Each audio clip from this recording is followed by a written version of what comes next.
Salam cerdas. Ibu, bapak, saudara-saudara yang saya hormati, sesi membacakan cuitan saya, Awali Rizky, di akun Awali Rizky dalam platform X atau Twitter, kali ini membacakan 4 cuitan yang berhubungan. Ya, ini saya tweet beberapa hari yang lalu berturut-turut. Pertama, saya menulis target pertumbuhan ekonomi RPJMN 2025-2029 rata-rata 6,96% per tahun. Jadi RPJMN itu rencana pembangunan jangka menengah nasional ya. Kali ini untuk pemerintahan Prabowo disebutnya 2025 sampai 2029. Ini bentuknya adalah peraturan presiden ya, jadi sudah ditandatangani presiden beberapa waktu yang lalu, termasuk terlambat hitungannya, biasanya Januari, ini Februari baru keluar. Nah, rata-rata 6,96% itu saya hitung ya dari data yang diberikan untuk 5 tahun ya. Jadi saya jumlahkan dibagi 5. Di sana tahunan, nanti saya perlihatkan. Nah, dari 5,3% di tahun 2025, jadi 2025 ini targetnya RPJMN itu 5,3%. Nah, di tahun 2029 baru 8%, gitu ya. Jika tercapai, melampaui kinerja semua era pemerintahan pasca reformasi, jadi sejak reformasi. Namun, target 4 RPJMN sebelumnya, berarti era SBY 2 kali, era Jokowi 2 kali, tidak pernah tercapai. Era SBY selama 10 tahun itu tercapai kurang lebih 3 kali. Era Jokowi 10 tahun tidak pernah tercapai sama sekali. Secara umum kan tetap tidak tercapai di era SBY, terutama kalau yang dirujuk adalah tahun terakhirnya. Nah, ini kan tahun terakhirnya 2029 8%. Nah, apakah kali ini berbeda? Begitu saya men-challenge, terus saya lampirkan grafik pertumbuhan ekonomi sejak 1969 dengan rata-ratanya ya. Jadi tampak itu untuk tahun 2025 sampai dengan 2029 grafik itu dari 5,3 naik sampai 8% sesuai dengan sumbernya di RPJMN. Nah, data dari 69 sampai 2024 adalah data realisasi ya, bukan data RPJMN-nya. Silakan dilihat bahwa target pemerintahan Prabowo ini kalau diukur dari era reformasi ya yang tertinggi targetnya ya. Sebenarnya pada waktu era Jokowi juga targetnya tertinggi, realisasinya yang tidak. Mudah-mudahan kali ini berbeda. Itu cuitan yang saya pertama, yang saya tweet tanggal 5 Maret jam 6.40 pagi ya. Kemudian cuitan yang kedua, lanjutannya, saya tulis begini, target pertumbuhan konsumsi rumah tangga RPJMN 2025-2029 terbilang tinggi. Nah, saya tulis ini karena di dalam dokumen RPJMN, jadi RPJMN itu tadi perpres, lampirannya banyak. Ada lampiran 1, lampiran 2. Di lampiran 1 yang kurang lebih 309 halaman itu ada narasi dan tabel ya, bahwa pertumbuhan yang tadi ditargetkan 5,3 2025 sampai menjadi 8% di 2029 itu di breakdown ya, dirinci. Nah, salah satu rinciannya adalah terkait dengan komponen ya, komponen pengeluaran. Sebagaimana kita ketahui, pertumbuhan ekonomi itu menghitungnya dari PDB ya. Nah, PDB sendiri dilihat dari dua sisi, dari sisi lapangan produksi dan dari sisi komponen pengeluaran. Nah, komponen pengeluaran yang selama ini menopang pertumbuhan ekonomi dan porsinya terbesar, lebih dari 50% untuk tahun 2024 kemarin 54% itu adalah konsumsi rumah tangga. Karena itu dokumen RPJMN nampaknya juga sadar ya, bahwa konsumsi rumah tangga ini harus meningkat untuk mencapai pertumbuhan 8% itu. Saya lanjut ya. Namun ketika RPJMN ditulis maksudnya, itu kan akhir Desember tuh, belum ada informasi tentang pertumbuhan ekonomi karena ada keluarnya di awal Februari. Ini disusun kira-kira finishingnya adalah di bulan Desember. Jadi masih perakiraan oleh penyusun tim penyusun RPJMN dan dengan ditandatangani oleh Presiden kan berarti sudah diperiksa oleh tim Presiden dan disetujui. Itu di 2024 itu target pertumbuhan konsumsi rumah tangga itu sebenarnya 5,14 bukan.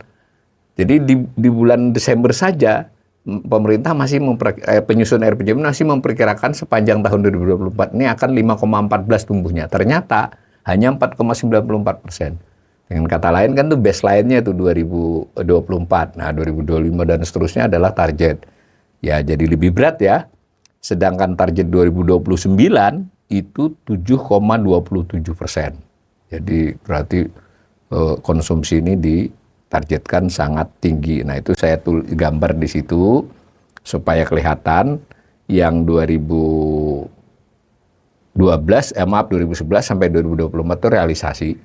Nah, sedangkan yang tabel itu saya ambil dari RPJMN, dari dokumen ya. Jadi nampak itu saya kasih tanda biru bahwa yang mau dinaikkan itu. Jadi ini sangat berat. Kalau berhasil yang luar biasa ya. Jadi menaikkan dari 4,94 faktanya itu menjadi 5,14 di 2024 itu belum berhasil, jadi 5,14 lagi di 2025 sampai 7,27% di 2029. Perlu diketahui selama era Pak Jokowi 10 tahun itu pertumbuhan konsumsi rumah tangga, jadi pertumbuhan itu ngelihatnya dari tahun ke tahunnya itu tertinggi hanya 5,05 ya, rata-rata di bawah 5 malah.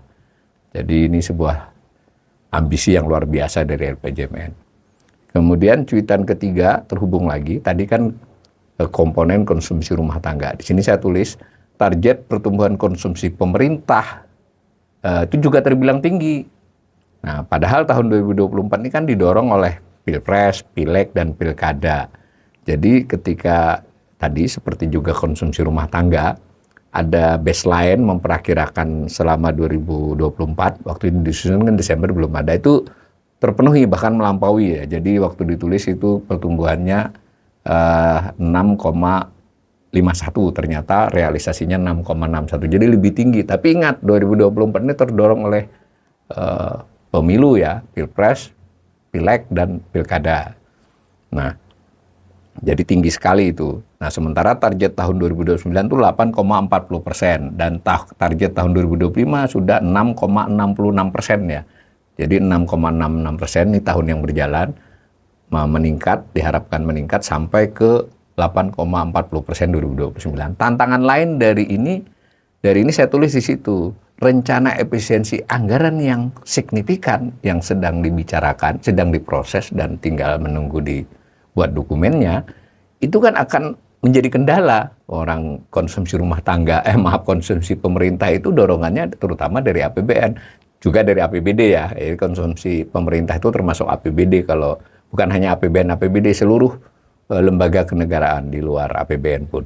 Nah, maksudnya kalau belanjanya dikurangi, transfer ke daerahnya dikurangi, maka untuk mencapai 6,66% di 2025 ini saya kira berat. Untuk mencapai 5% saja itu menjadi tantangan yang serius juga ya, untuk meningkatkan konsumsi pemerintah. Nah, lalu yang cuitan keempat itu adalah komponen yang lain. Jadi kita sudah bicara tadi pertumbuhan ekonomi keseluruhan, lalu komponen konsumsi rumah tangga, lalu komponen konsumsi pemerintah. Di cuitan saya terpisah-pisah ini. Nah, yang keempat ini dari sisi komponen investasi, disebutnya pembentukan modal tetap bruto atau PMTB kalau dalam data BPS, dan itu dipakai di RPJMN. Itu juga terbilang tinggi target PMTB ini ya di RPJMN. Era 2020-2024, jadi selama berapa tahun? 5 tahun terakhir, 20 wajar ya COVID ya, 2021, 2022, 2023, 2024, itu selalu di bawah 5% pertumbuhan PMTB. Nah, selama era Jokowi, di luar soal COVID, itu hanya pernah terjadi di atas 6% pada 2017 dan 2018, hanya 2 tahun. Nah, sementara target tahun 2025 tumbuh 5,61%. Itu sudah cukup berat ya, meskipun masih make sense lah. Tiap tahun diharapkan naik hingga pada 2029 bisa tumbuh 9,65%. PMTB loh, investasi. Jadi, karena tadi untuk menopang pertumbuhan 8%, komponennya harus naik semua.